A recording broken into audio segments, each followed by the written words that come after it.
Je voudrais d'abord insister sur la dimension humaine de ce fléau. Ce sont souvent des propriétaires modestes pour lesquels ces logements représentent l'épargne d'une vie qui sont touchés. Ce sont aussi des locataires qui, du jour au lendemain, ne peuvent plus accéder à leur domicile. Non seulement les squats représentent une atteinte grave au droit de propriété, ce qui est quand même un droit sanctuarisé par la Déclaration des droits de l'homme et du citoyen, mais ils constituent souvent une violation de l'intimité des personnes touchées, propriétaires comme locataires, qui n'est pas sans conséquence.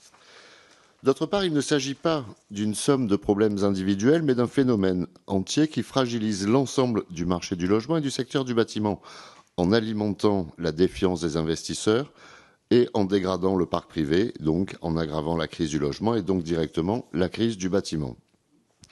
La croissance de l'offre immobilière ne doit pas passer par du logement social, mais par les investisseurs privés, c'est notre conviction. 70% des propriétaires aujourd'hui déclarent une inquiétude certaine face à l'idée de subir un squat. La faible probabilité d'être victime d'un squat est plus que compensée par les conséquences majeures qu'il peut représenter.